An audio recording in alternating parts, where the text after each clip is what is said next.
everybody. I'm Kate Conroy. And I'm Vinny Civitello. And this is Other People's Business, which is the podcast from the New Jersey Business and Industry Association, the largest statewide business association in the nation. We release a new episode every other Wednesday, so be on the lookout for that. Shout out to New Jersey Manufacturers Insurance Group. They do home, auto, and workers' comp, and they are the official sponsor of this show. So check them out if you need some updated coverage. Awesome. Just a housekeeping matter, too, before we get this train rolling. This podcast is available just about anywhere you can get a podcast. That's iTunes, Google Play, Amazon's TuneIn. We even throw these things up on YouTube if you'd rather watch than listen. But no matter how you check the show out, give it some love. Give it that like, give it that comment, give it that 5-star review on iTunes. It helps all the various algorithms that control our lives find more people to watch this show, which is never a bad thing. So with all that out of the way, our awesome guest today returning is our very own Chief Government Affairs Officer, Christopher Emigholz. Chris, say hi. Let the audience hear your voice. How's everybody doing? Thanks for having me, Vinny and Kate. Awesome. This is about as good as I ever get at 9 a.m. when we're recording this today. Yeah, this is my fault. I blame Kate entirely. You should. It was we had like a time constraint, and I was away until literally last night. I walked in my door at 9 o'clock last night, dropped my bags, and went to bed. Like I didn't unpack until this morning, and now it's 12 hours later, and I still feel like I just walked in the door. I'm exhausted, and I know 9 o'clock is not your favorite time of day in the morning. No, I think when we started this podcast, I told you like the husk that is like walking around may get up whenever, but the Vinny wakes up around 11 o'clock. So yeah. Just a little behind the scenes. We never tape this early. We always tape somewhere between like 1 o'clock in the afternoon and 4 o'clock in the afternoon. We're both awake. We're both at our best. We're both, doing well. But we have this time constraint, and the budget is just about to go. It is kind of sort of done. And we wanted to tape this before it was all set and ready to go. Because by the time this airs, this is going to be really, really relevant information. And so I accept full responsibility for how tired we all are right now. So, Chris, no worries at all. Yeah. I think, everyone knows if you're working in Trenton in the last week of June, that it's just all hours, all the time. You're always on, and happy to be with you guys this morning. No better place to be. Awesome. So, yeah, I just heard myself. That's how tired I am. 9 o'clock what time did you get home last night, Chris? Because I assume it's much later than 9. I got home a little after midnight. Yeah, there it is. Yes, but you know what? It's a very quick drive home from Trenton at midnight. A lot less traffic. I did see some deer. Oh my Lord. All right. I was actually driving home the other day, and there was a deer in the middle of it was running on the road like a bicyclist would ride their bike, just straight down the road, not across the road into other woods, just running on the road. And then I'm going nuts behind the thing, and it stops. It turns around and just stares at me. And the two of us are just staring at each other for a minute, and there's nobody behind me. And I'm finally just what are we doing here? Hit the horn, and it finally decided to run off. But yeah, deer, I want to say we ought to round up all the deer in the world and just give them their own country. If we could just give all the deer in the world their own island and never have to worry about deer again, it would be great. I'm not saying that deer should be extinct. We should just put them somewhere where they can't interfere with our roads anymore. They're like dogs, but just dumber, Oh, yeah. A lot dumber. But I think they have their own country, ours. They do whatever they want. They go wherever they want. They eat whatever they want. In Japan, there is an island that's just full of deer, and you can go visit. And I don't know if they rounded up all the deer and put them there. I mean, it's a smart idea. I'm imagining somebody having the same revelation that I just had. One of my neighbors, shout out to Jenna, she actually got on the news because she feeds all the deer. So every morning, 50, 60 deer will come up to her back door, and she'll feed them. And I'm what are you doing? You are attracting 50, 60 deer. All the deer in the area are coming to our street.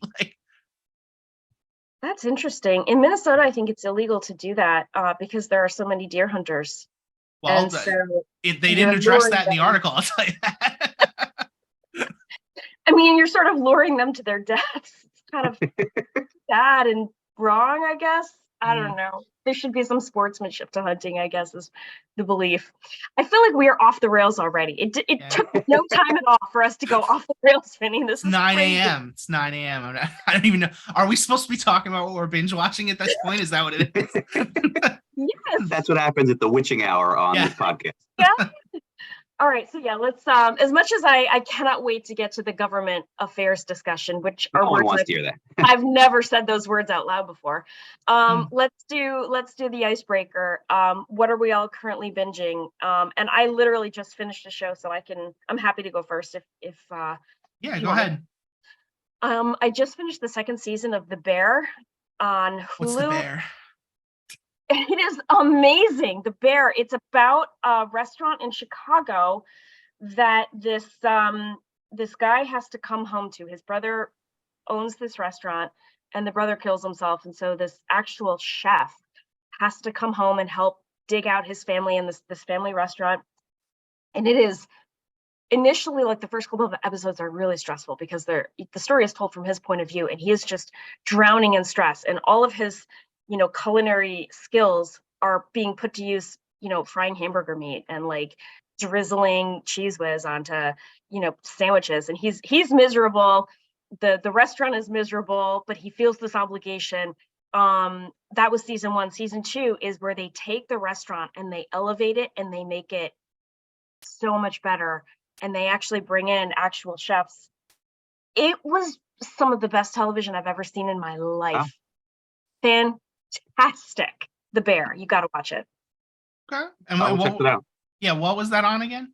It's on Hulu. Hulu. Okay. Yeah. Yep. The Bear. Chris, how about you? I am unfortunately not as interesting as that because I've gone more mainstream, but I just caught up on the last season of The Mandalorian. Okay. Yeah. Which was excellent. And it's not in the weeds and going into the vaults of the streaming services. Pretty boring on Disney Plus. No. The Mandalorian is one of the best shows I watched this year by far. So yeah, and my sons and I enjoy that. My wife and I just finished Ted Lasso on Apple TV, obviously, and then we just started Morning Show. So we are staying with Apple TV. But yeah, we're into the second season of Morning Show. And so that's kind of, I usually have what I'm streaming and then what my wife and I are doing together. Morning Show was good. I like season 2 of Morning Show. I thought that was really good.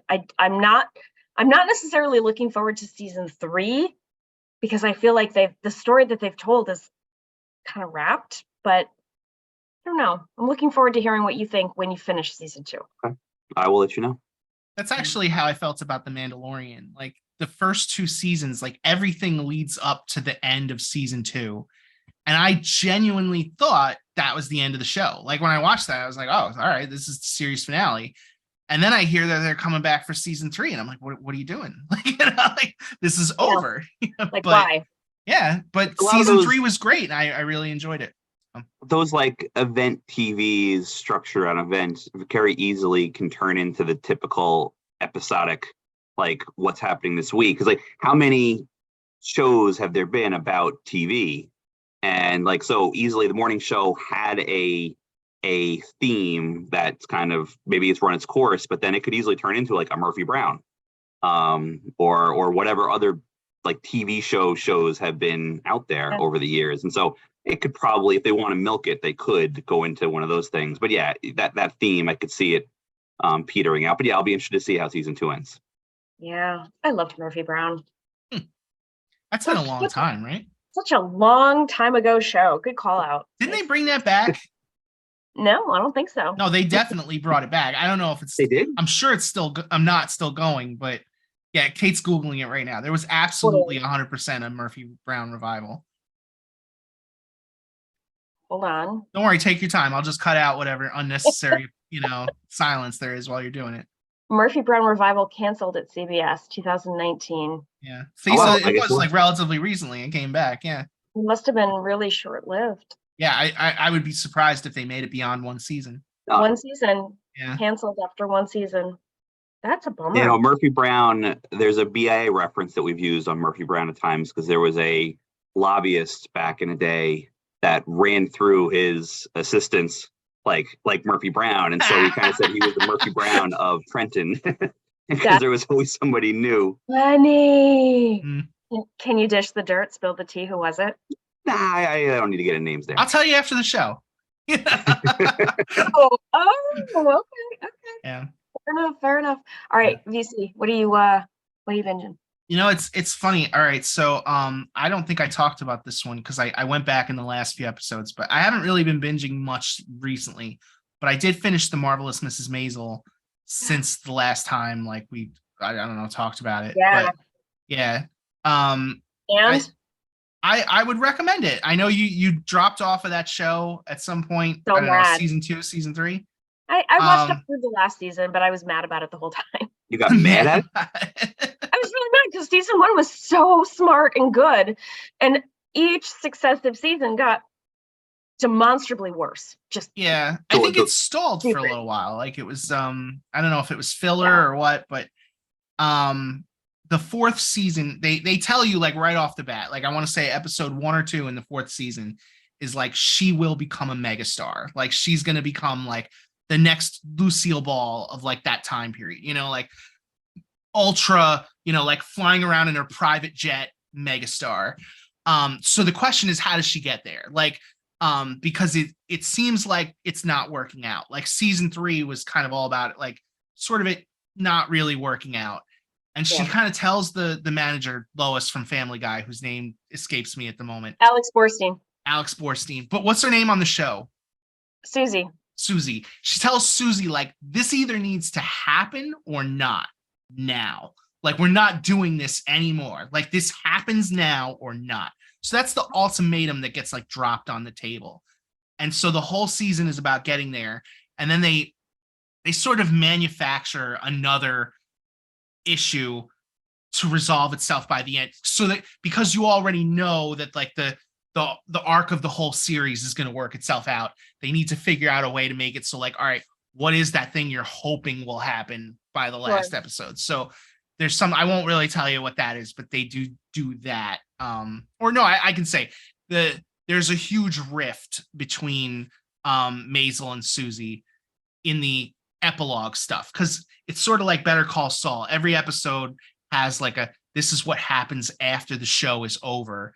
And in that time period, the two of them hate each other. And so it's like, will they or will they not resolve that by the end of the series? So, yeah. Do they? I'm not going to tell you that. Go watch the show. Season 4 was very good. Check it out. All right. With that ringing endorsement, I really appreciate you. You know, it's 8 episodes, I think. You rescued that show for me. You rescued it. I appreciate that. Thank you. Yeah. Right. Have you ever watched that one, Chris?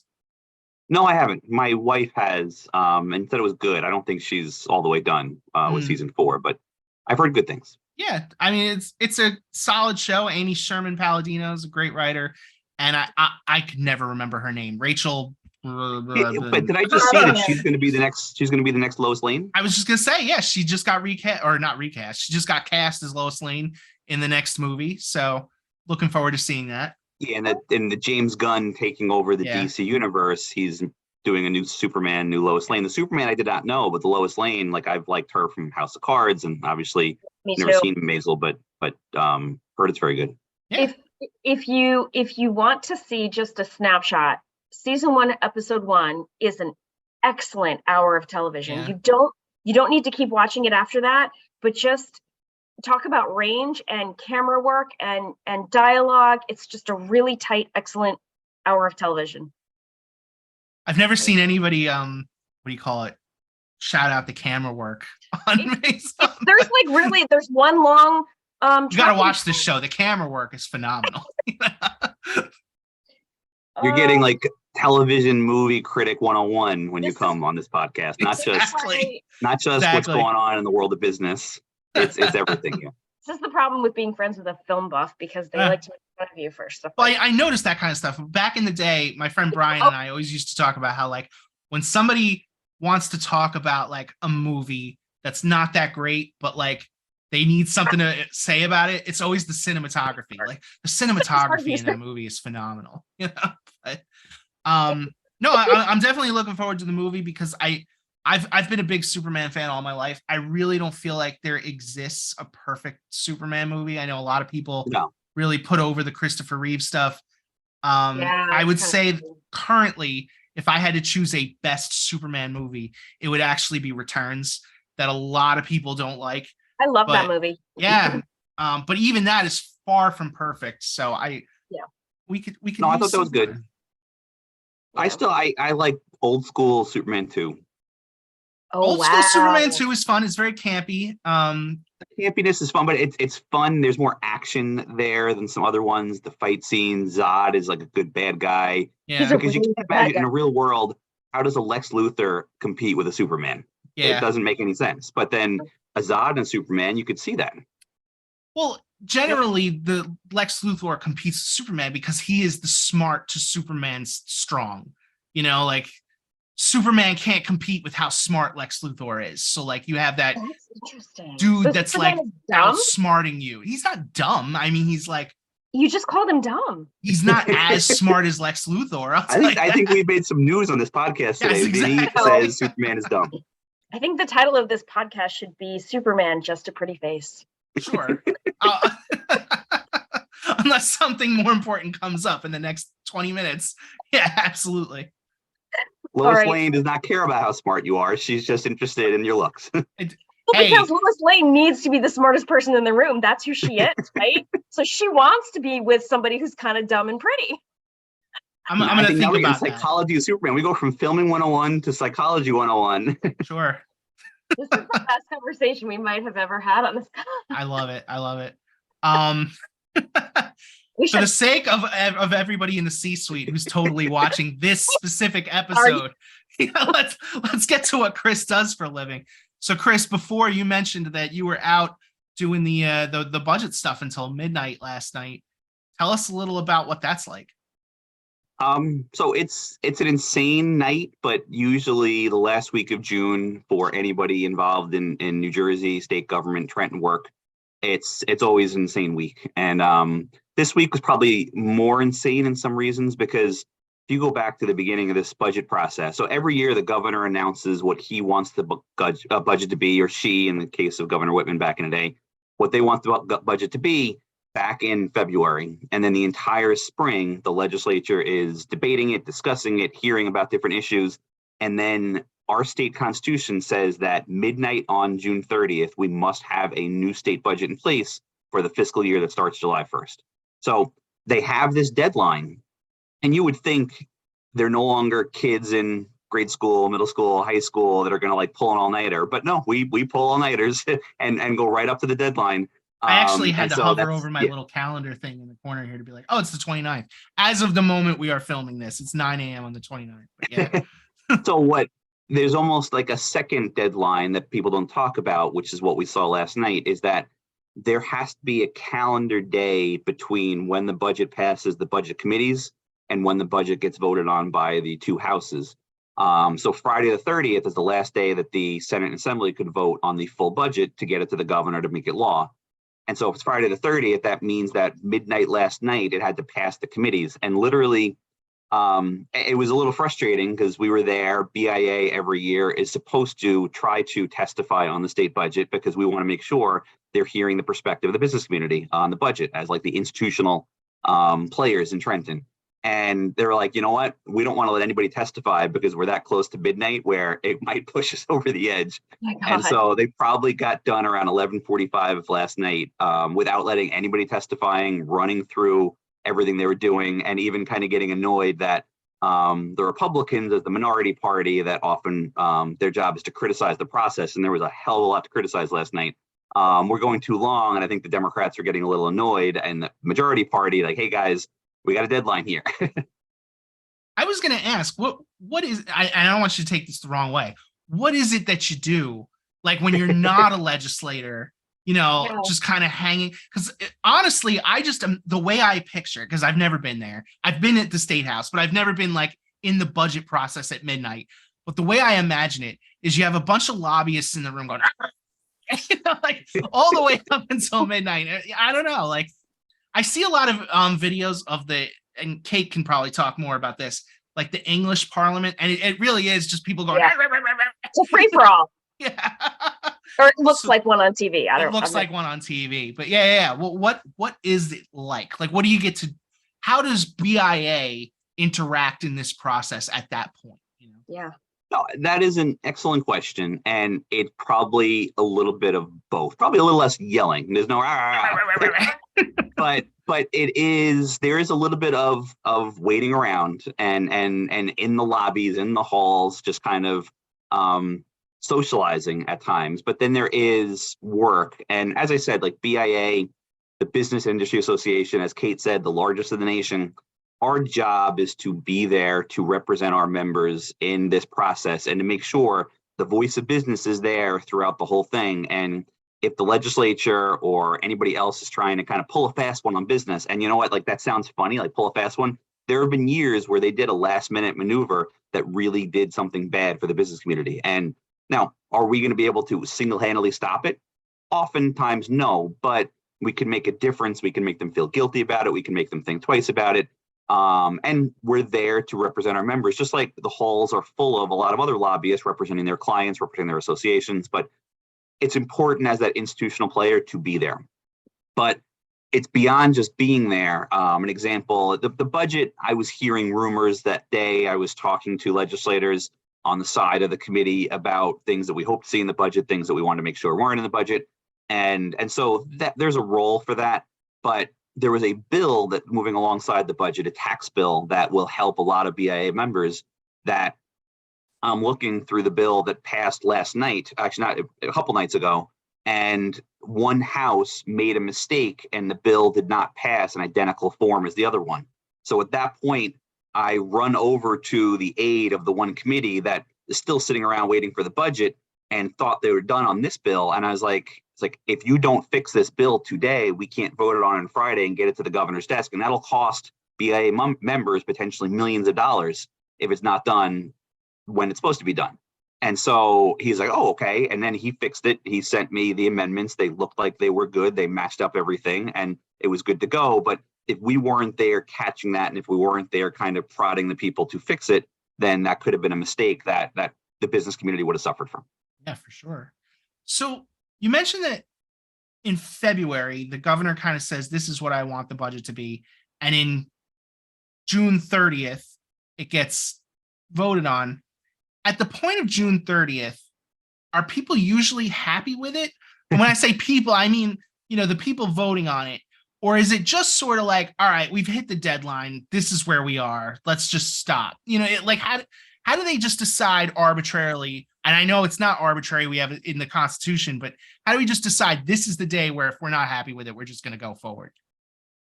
Well, they've got that deadline. I do think anytime you have a document that has $54 billion worth of stuff in it, there's a lot that's going to make people happy. There's a lot that's going to make people unhappy. And I think it's always a hard vote because there's invariably things that you're going to vote yes on, but you wish it didn't do this or that.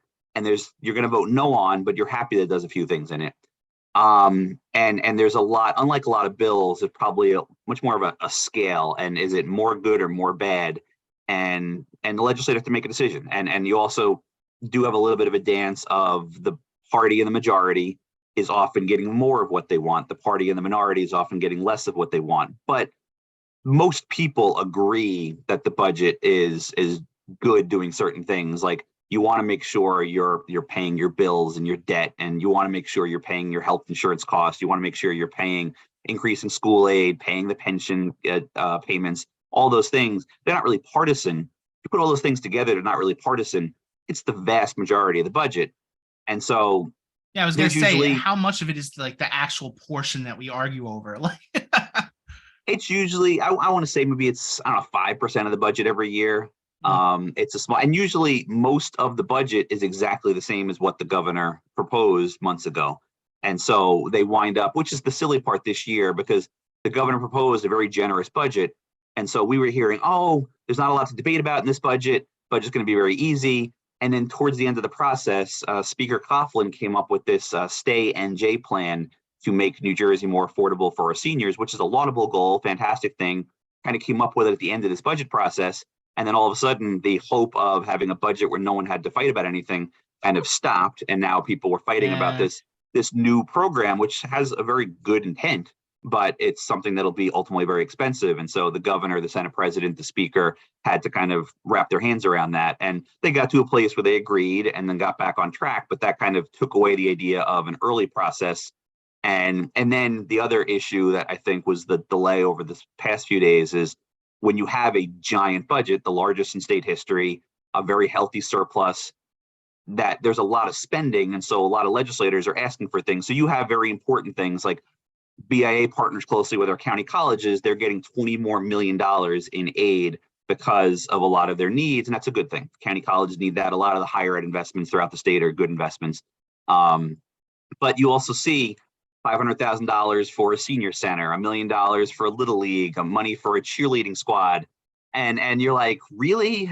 And but you see things like that sprinkled in, but at some point, that's how they described it remember in Independence Day when they were like, where does the money for like Area 51 come from? They were like, you really think like the toilet cost $500? You really think the cheerleading squad needed $1 million?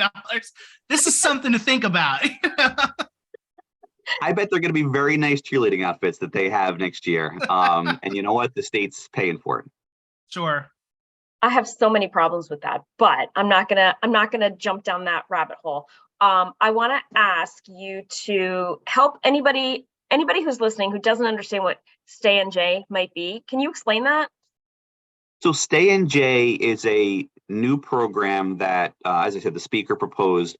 What it ultimately is going to do, which is a little bit different than what the speaker first proposed, is if you are a senior, and I believe it's defined as 65 and over, you're going to get back half of your property tax bill capped at $6,500. So a $13,000 property tax bill will get you $6,500 back. And only for those with incomes less than $500,000. Now, there's wrinkles to iron out there, what that payment looks like, how it's going to be done. It's going to tie into the existing property tax programs like Senior Freeze and the Anchor program, which was back in the day, the Homestead program. So they have to work out that detail. The interesting thing about this that got some attention, and again, BIA did not have a position on Stay NJ because it doesn't actually give property tax relief to businesses, which pay about half the taxes in the state.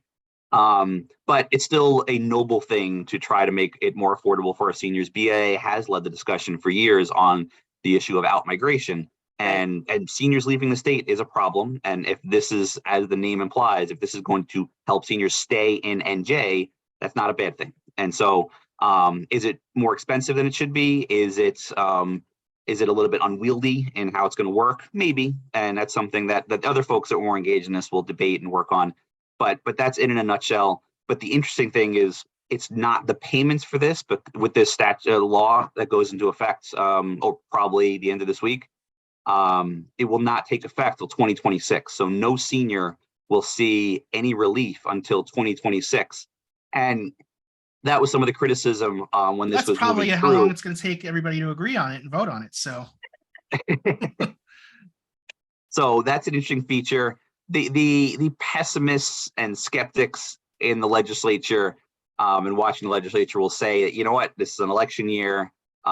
We can announce that there's a new program before an election year and worry about paying for it after the election. That's part of it, but it's still making New Jersey affordable for seniors is not a bad idea. Nice. And then the big deal around our building is the CBT. Do you want to talk a little bit about that? Happy to. I've been hearing those three letters kind of dominated my past couple months. But the governor and the legislature deserve some credit. The budget is doing the two big corporate tax asks that we had. I referenced that tax bill. That was the CBT bill. That there was a lot of back and forth. There was a lot of details to iron out, but I think we got in a place where it's a win-win. A lot of people are happy. And so that's moving. But then even more important on the corporate tax side is this next year, we were supposed to see the corporate tax surtax that we implemented a few years ago expire. It was supposed to sunset on December 31st, 2023, which means the FY24 budget that just passed committees and will be voted on this week, that has to make the decision. Is this going to expire or is this going to be extended? It's been extended before. Temporary taxes around the country have a nasty habit of staying extended for a long time, and temporary isn't always temporary. So that was our concern. Our concern is driven by the fact that we have the highest corporate tax rate in the entire nation by far. If we get rid of the surtax, it makes us 4th highest in the nation. So we don't become this tax Shangri-La paradise, but we get to a much better place. And BIA tries to be very consistent on pushing for balance and moderation. We know we're never going to be the cheapest state to operate a business in or to live in. We know we're never going to be the least regulated state to live in or to operate a business in, but can we find some balance to not be outliers on the bad side? And I think we are an outlier right now on our corporate taxes. I think the combination of that bill and the sunset of the surtax will bring us a little more in line and make us more competitive. Is there anything else in the budget that would be like the sort of thing that one of our average members is going to get either hit really hard with or benefit really well from? I mean, there's a ton. Thinking about one example of a bill that we supported in committee, there's going to be $100 million fund for boardwalks. And so if we have members that are on any boardwalk, any shore town in the state that benefit from having a vibrant boardwalk, the state is now investing $100 million back towards improving our boardwalks. And that is infrastructure. BIA always likes to say, if we're investing in infrastructure, workforce development, or innovation, those are the 3 pro-growth spending areas that we want to see more of. And obviously, boardwalk is going to its infrastructure. And sometimes it seems silly when you're comparing it to like water infrastructure, broadband infrastructure, roads and bridges, but they're very important to our state and our economy. And part of the New Jersey essence of who we are is our boardwalks. And so I think giving $100 million to them makes a lot of sense. Like there was also a bill tangential to the budget, but to extend the legalization of internet gaming, which has been very worthwhile for New Jersey, and our casinos have benefited from that quite a bit. Within the budget, we've seen greater investments in workforce development. We've seen more investments in housing and building. We've seen some new tax incentive programs come online. So there's definitely more investments. And I think the legislature, Governor Murphy, both parties deserve credit for that, promoting innovation, promoting infrastructure, promoting workforce development. Oh, fantastic. Any last thoughts on the budget? I'll be happy it's over. Yeah. It is this very much like hurry up, crazy end of June. And then we're getting to July. And I guess everybody involved in the Trenton political process probably is looking forward to this July and August more than others. Because I think it'll be quieter than we've seen in some years, because the legislature's running for there's a new legislative map, and they're up for election in November. So they're running for elections in a new map with some new towns. All 120 legislators are up, so they're more likely to be quiet, focusing on that. You have you're finally, thank God, out of the throes of the pandemic where we were kind of meeting all the time. It was like a 7-day a week. It was constant. We never stopped in the summer because there was obviously a crisis. So we're out of that crisis mode. And so I think we might finally have a quieter summer where we don't see as much legislative activity, which is nice, again, because when you're BIA, what does that mean? That means we start thinking proactively and maybe start drafting legislation, start talking to members about bills that we can come up with, and working on that proactive side of our jobs of government affairs instead of the reactive side. Yeah. I do have one other question though. So what happens is if we don't vote, and when I say we, the legislators, if the legislators don't vote on this thing by midnight on June 30th, do we go into a shutdown of some kind? Technically, the state is supposed to shut down if it's not passed by midnight on Friday, June 30th.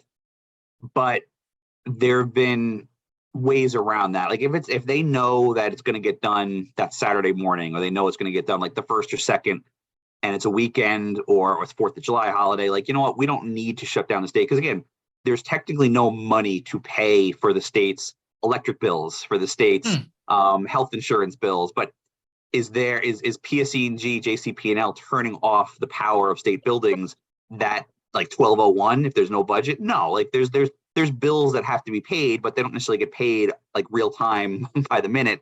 So there's no reason to shut it down and close the doors. A lot of times the shutdown, if it lasts on for long enough, it has to happen. But in the short term, the idea of the shutdown often is political leverage of like, okay, I'm going to shut the state down. And we've had various governors, Governor Corzine, Governor Christie, kind of impose a shutdown because there was no budget deal, and they were hoping to drive the legislature into some sort of a deal by saying I'm going to shut down the state or threaten to shut down the state with varying degrees of success. I guess, okay, so you say like there's no money to pay, you know, like the thing if they don't agree upon it. I guess I've never really thought about what New Jersey's money looks like. Is there an account somewhere like at PNC or wherever that's just like, this is New Jersey's bank account and like the money is there, but we just haven't agreed to pay the electric bill? Like, you know, no, and the state actually has lots of money, and we're in a better cash position recently that we've been in for years because of the pandemic, because of the aid, because of the surpluses that our budget's been fortunate to have. And Governor Christie, Governor Murphy both deserve credit for kind of putting us in better financial footing than we were probably decades ago. Mm-hmm. But yes, the issue is not running out of the cash, and that cash is sitting in accounts, and there's people at Treasury that their job is to worry about managing all of that. And but that is out there. There is somebody that's worrying about the cash of the state to make sure that there's cash flow. And but what will happen here in terms of the shutdown is that the state's not allowed to spend any money unless it's been appropriated to spend. And so the only one that can appropriate money, the governor can't appropriate, the legislature is the only one that can appropriate. So the budget is the annual act of the legislature to say there's going to be $1 million for this. There's going to be $2 million for this. There's going to be $1 billion for this program. There's going to be billions for school aid that's going to go out to every district in this fashion. The budget explains all of that. And so if you don't have a budget, the state's not allowed to spend out of the buckets that they had the previous year, because technically there's no new buckets and accounts and authorization to spend. So you need the legislature, and that's the checks and balances that we have. The legislature kind of creates the law, they appropriate the money, the governor spends the money, enforces the laws, implements the laws, and then obviously you have the courts that are interpreting. And if we go way back to like middle school, elementary school, social studies, and then three branches of government. And all that. But you need them. So the governor needs the legislature to govern. The legislature needs the governor to sign the bill. So they have to work together in this process, which is good government, but it's a little clunkier than it should be sometimes.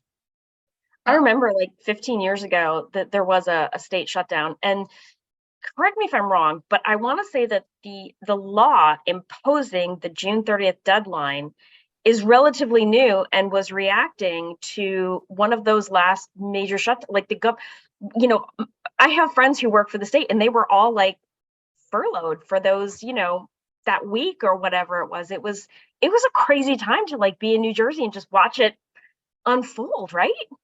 It was insane when that's happened. And there's always the debate, because state workers shouldn't be working if there's no authorization to pay them. So they're often put off, but at the same time, there's essential workers that are kept on. Right. They changed the law after one recent shutdown to say that casino employees are, because basically there has to be state watchdogs in the casinos to make sure that certain things are happening. Right. And so when those guys weren't there because of a shutdown, the casinos had to shut down, which people was like, you know what, casinos shouldn't have to shut down. We're now going to say those guys are essential. I think that was one of the laws they recently changed about the shutdowns. Yeah.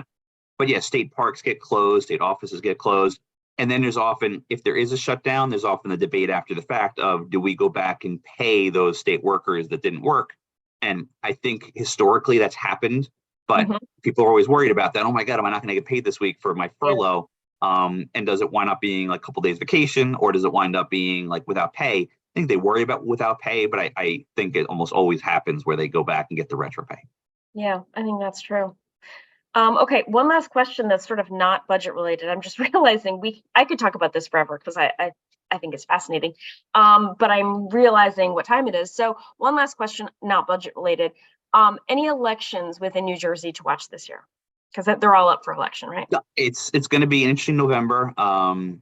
We're coming off 2 years ago where the Democrats in the majority lost a few seats in the legislature, somewhat surprisingly. And so I think they're a little more on their heels, vigilant to make sure it doesn't happen again. The Republican Party, the minority party, is a little more optimistic because they're coming off that success. And I think a lot of that success is driven by some of the less favorable poll numbers that you see. Even though it's legislative elections, a lot of times people go by, okay, how are they feeling about president? And if they're not happy about Biden or they're very happy about Biden, that's going to drive whether you might support a Democrat or Republican. Whether or not that makes sense, whether or not that's the right thing to do, whether or not your favorability towards the president actually is based in reality or just made up. But still, that often does drive it. And so they're looking at things like that. They're looking at things, the favorability of the governor. And okay, if you're happy with the governor, you might support the same party of the governor. If you're unhappy with the governor, you might oppose that party. So there's a lot of that going on. But I think the legislative districts 4, 11, and 16 are probably the three that have gotten the most attention. 11's an interesting one. It's the natural one to go to because it's the only split district in the state where you have Republicans in the assembly and a Democrat in the Senate. I don't know where District 11 is. Yes, so I apologize. District 11 is Monmouth County, the shore. Okay. District 16 is Princeton, Somerset, Hunterdon, Middlesex. And so that's an interesting one because it covers a lot, but starts down in Mercer County and Princeton, goes over to South Brunswick. Hillsborough, I believe, is the largest town in it. So, and then it goes over, goes west towards Hunterdon. And then District 4 is South Jersey. And I want to say it's Gloucester, touches on Camden a little bit. But yeah, South Jersey. Now, I think those are the 4 where the Democrat incumbents have a little more to worry about. The Republican incumbents in 11 have a little more to worry about than typical incumbents throughout the state. And so though the numbers in those districts are probably a little closer to like a 50-50 swing competitive race than other districts. And I think, and BIA has even said this over the years in public, is I think having competitive races and it leads to, I think, more moderate legislators, and moderate legislators I think are good for the economy, good for, I think, government overall. And so I think more of our districts should be competitive, not just the single, like not just those few, but unfortunately most of our districts, it's going to be like 60-40, 70-30, 80-20 that one party is going to win pretty easily. And that's a shame, but there's a lot of good legislators that have been around for a long time in those districts that'll win 60-40, 70-30, 80-20. And a lot of them deserve to win, and they'll come back to Trenton and they'll do an excellent job again for Republican Party, Democrat Party. A lot of good legislators in both parties that do good things for business. And there's some that we'd be very happy if they left, but they're still going to win 80-20, 60-40, 70-30. It's a great answer. Great answer. All right. On that note, we're going to take a quick break, and then we come back. We're going to play a really, really, really fast lightning round. Welcome back, and it is now time for our lightning round, which today is brought to us by Delta Dental. Thank you so much. Chris, are you ready? Wait, what? I said thank you to Delta Dental. Oh. Thank you, Delta Dental. It's early. It's still early for me. I'm sorry. All right, Chris.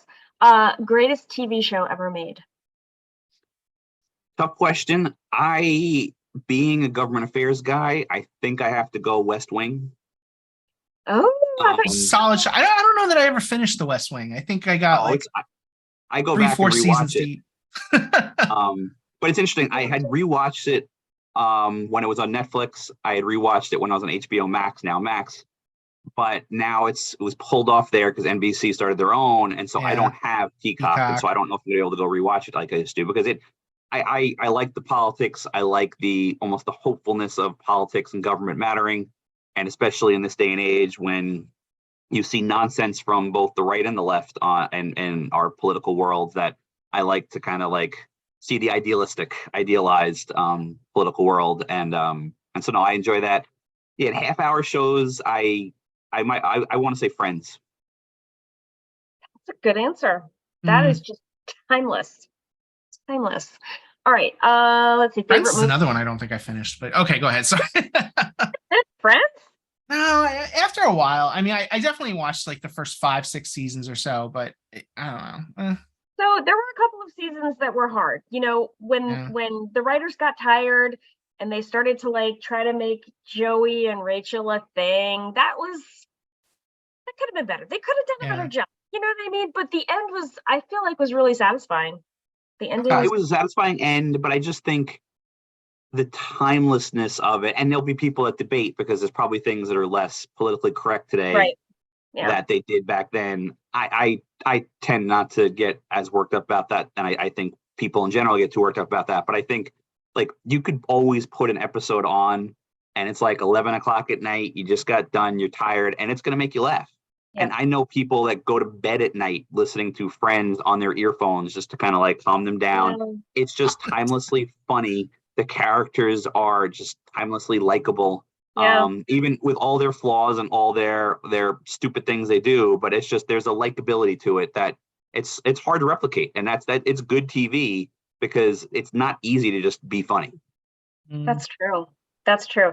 And you know, when you look at the seasons in terms of the highlights, like the Thanksgiving episode in every season is always going to be solid. It's always going to be funny.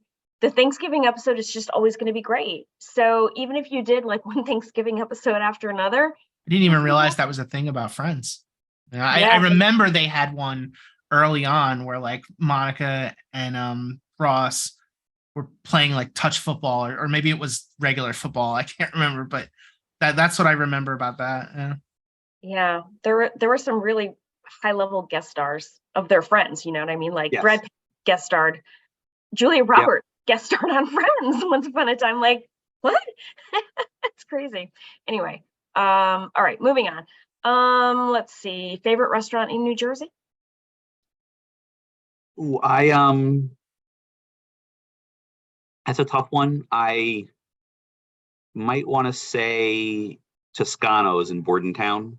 I think they're the best Italian place that I've been to in New Jersey. But it's very hard because there's just so many good. New Jersey is a great place to find good restaurants. And I'm lucky to live in a town that we have some of the best pizza around, where we have both Papa's and Di Lorenzo's in my town of Robbinsville. And Robbinsville has a couple new places that just opened recently that are excellent. And in the area, there's always good food. So no, we're in Central Jersey is very lucky with a lot of being halfway between New York and Philadelphia. There's a lot of good food options. I went out of my way to eat at Papa's because I heard that it was like, you have to be with me here when I describe how this pizza is: crust, mustard, sauce, cheese. Yep. And I was like, that sounds weird, but if they're known for it, you know, I don't discriminate. I'm a lover of all pizza. I'm going to check it out. It was amazing. So yeah. No, it's very good. It's good for a change. Like if I'm going to Papa's, I don't always get the mustard pie, but it's nice to get, like if I'm at a party and maybe you're getting 4 pies for people at your house, if you have one mustard and then you get the sausage, pepperoni, peppers, onions, whatever it is, like it's nice to have that option because it's got a good taste. It's better than I thought it would be. Supposedly years and years ago, they kind of stumbled into it and people liked it, and then it became somebody just accidentally scored. That's crazy. I've never even heard of this. That's it's the oldest pizza place in America, supposedly the oldest continuously operating pizza place in America, from what I understand. I feel like that I didn't know. Field trip.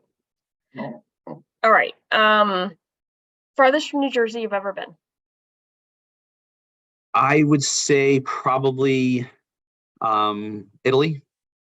Nice. Good pizza there, huh? Yeah. Pizza was good. Food was great. That was a long time ago. It was before kids. My wife and I want to say it was for our 5-year wedding anniversary. My wife and I went there before we had kids. Nice. And it was a nice trip. That's fantastic. All right, last question. How many cats is too many cats? Well, I am sorry, Kate, and I probably would say 1. Oh, yeah. I am not a cat person. My family is not cat people. We're dog people. Always have been. I've always lived in a house growing up as a kid, and now as an adult, I've always had a dog in the house. I've never had a cat in the house. But I I'm not, I am an animal person. I'm not anti-cat, but I would always choose a dog over a cat.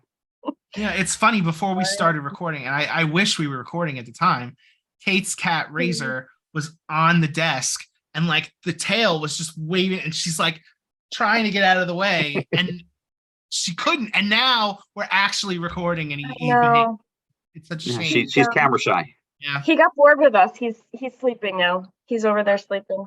Yeah, maybe next time. All right. So that was the lightning round, which today was brought to us by Delta Dental. Thank you so much. Thank you so much, Chris. Very clear. Thank you, Delta. Sorry about that bit. Yeah. My hearing is not so great this morning. Oh, it's okay. All right. So, yeah. Chris, if we missed one question in the last round of it, it's what was the most interesting or thing that happened during the budget season this year? It was an interesting one, and I guess it's positive that BIA and the business community is on the receiving end of some good things in the budget. But what's interesting is that not everybody thinks that businesses getting what they want is a good thing. And it's fascinating that some people out there actually like the fact that we have the highest corporate tax rate in the entire nation, and they were upset at the governor and legislature for doing it. And what I found funny is there's one day I'm sitting in the legislature testifying. This is before the budget, but I'm sitting testifying on pieces of legislation that are good for the business community.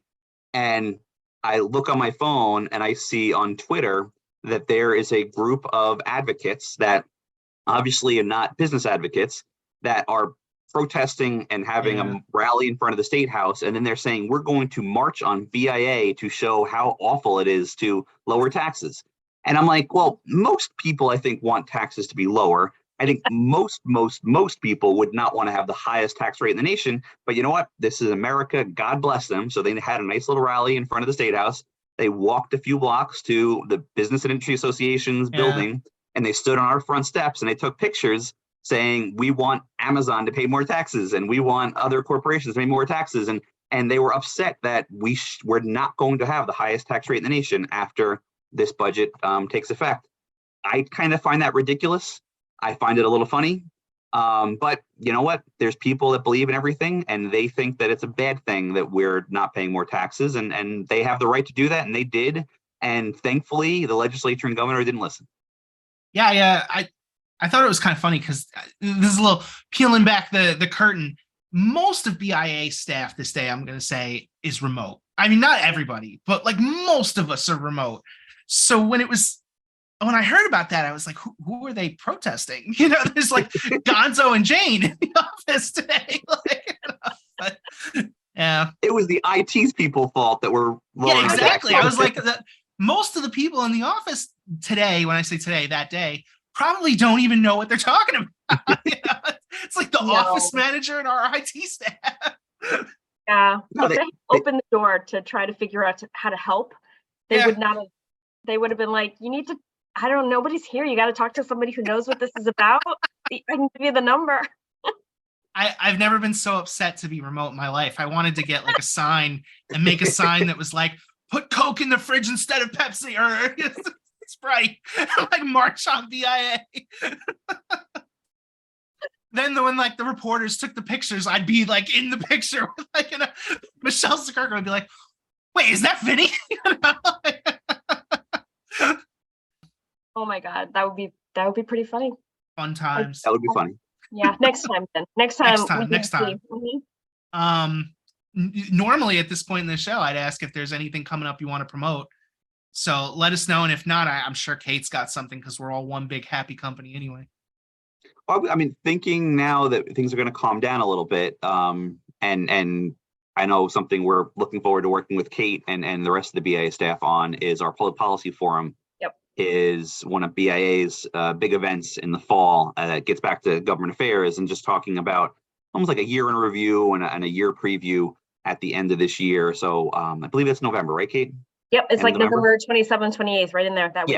Yeah. And so it's a chance to hear from legislative leaders, a chance to hear from other important people in the policymaking world in New Jersey, and a chance to talk about what are the big business issues that made 2023 and will make 2024. So always a good time. I would encourage everybody to attend that if they have a chance, and also reach out because BIA's government affairs team, There's a lot of active policy committees. There's a lot of active ways where you can get involved and help shape the policy that we're going to work on, and also just get your questions answered. And we want to be there for our members. That's the whole point of a BIA, is to make sure we're fighting for our members. And part of that is answering their questions and helping them with whatever their concerns are, whatever their employees' concerns are on just navigating state government in New Jersey, which is not always easy. But I think because of this budget, I think it'll be a little bit more pro-business than it was probably last year.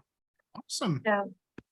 If anybody wants to register for that, njbia.org/events is where you can do that.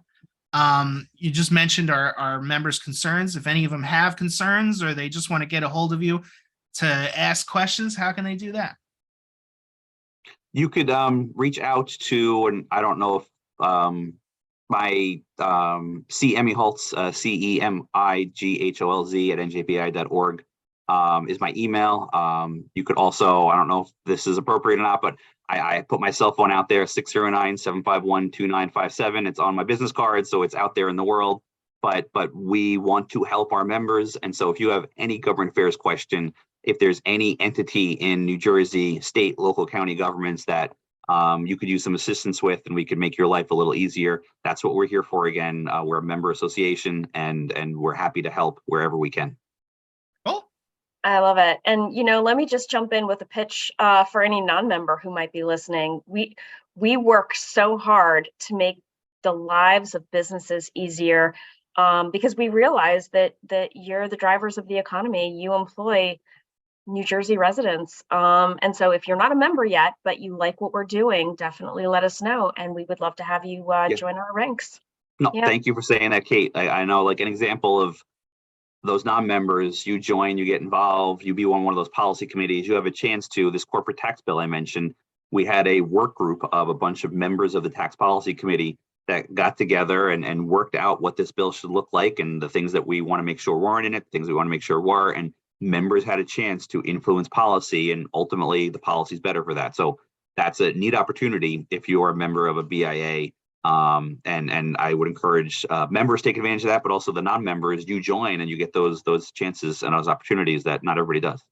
Yep, that's exactly right. Fantastic. What a fantastic show. I love this so much. Thank you. Thank you for having me on.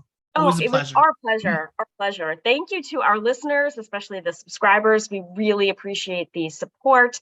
Thank you to New Jersey Manufacturers Insurance Group, the official sponsor of the show. They do home, auto, and workers' comp. So check them out if you need updated coverage. And finally, one last thank you to Chris Emigholz of NJBIA's Government Affairs Department. He is their chief, and he does a phenomenal job. Thank you so much for making time today with us. Thank you, Kate. Thank you, Vinny. I always enjoy chatting with you guys and being a guest on your show. You guys do a fantastic job. Thank you. Thank you. All right. Until next time. Bye.